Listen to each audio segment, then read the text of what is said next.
और ब्रेक के बाद आप सभी का स्वागत है। विश्व जापानी उद्यमी संघ क्योटो जापान के एक जापानी व्यापार नेता ने चंडीगढ़ स्थित मुख्यमंत्री कार्यालय में मुख्यमंत्री नायब सिंह सैनी से मुलाकात की।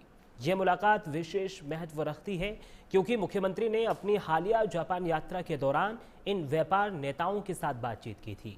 हरियाणा की प्रगतिशील नीतियों और अपार विकास संभावनाओं से प्रभावित होकर प्रतिनिधिमंडल ने अब MSME विकास OEM के साथ आपूर्ति श्रृंखला साझेदारी, अनुसंधान एवं विकास एवं नए उद्यम और नवाचार जैसे प्रमुख क्षेत्रों में निवेश के अवसरों और संभावित सहयोग का पता लगाने के लिए राज्य का दौरा किया है।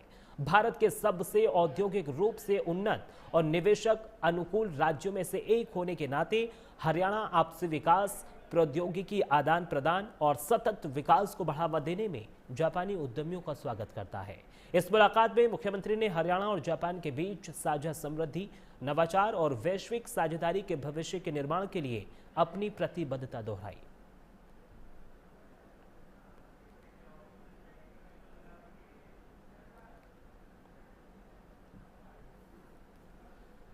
हरियाणा के मुख्यमंत्री नायब सिंह सैनी चंडीगढ़ में साध्वी ऋतंभरा की राम रसा अमृत कथा में शामिल हुए। श्री राम रसा अमृत कथा के दूसरे दिन नायब सिंह सैनी अपनी पत्नी और हरियाणा राज्य बाल कल्याण परिषद के उपाध्यक्ष सुमन सैनी के साथ कथा सुनने नारायणगढ़ की अनाज मंडी पहुंच गए।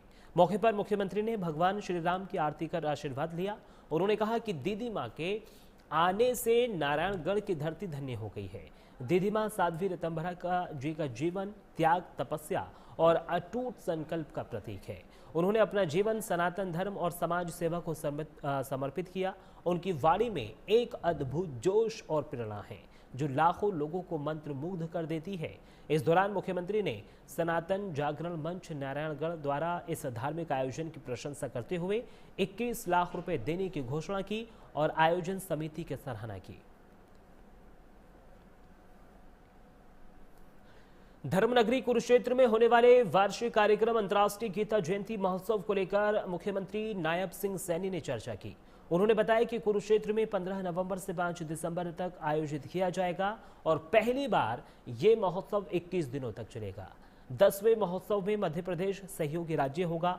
इस आयोजन में संस्कृति, ज्ञान और आध्यात्मिकता का अद्भुत संगम देखने को मिलेगा। 7 देशों के 25 शिल्पकार अपनी कला का प्रदर्शन करेंगे। बलराम कुश्ती दंगल का भी आयोजन होगा जिसमें देश के प्रसिद्ध पहलवान हिस्सा लेंगे। 2014 में प्रधानमंत्री नरेंद्र मोदी ने कुरुक्षेत्र आने के दौरान कहा था कि गीता स्त्री के तौर पर पहचान दिलाने के लिए हर संभव प्रयास किए जाएंगे। उन्होंने कहा है कि इसके बाद हमने गीता महोत्सव को कुरुक्षेत्र में अंतर्राष्ट्रीय स्तर पर मनाने का फैसला लिया था। 2016 में इसकी शुरुआत की गई थी और तब से लेकर अब तक 9 वर्षों में इसकी सफलता और लोकप्रियता देखने को लगातार मिल रही है। आज कुरुक्षेत्र की उस पवित्र भूमि पर लाखों की संख्या में और संतजन, प्रबुद्धजन वहां पर एकत्र आकर के गीता के ऊपर मंथन चर्चा करते हैं। भगवान श्री कृष्ण ने जो ये अमरवाणी गीता के रूप में दी है, ये अमरवाणी एक कर्म का संदेश उन्होंने दिया है, ज्ञान का संदेश दिया है, जिससे हर व्यक्ति के जीवन में उस पवित्र वाणी से आगे बढ़ सकता है। हमें खुशी है कि इस बार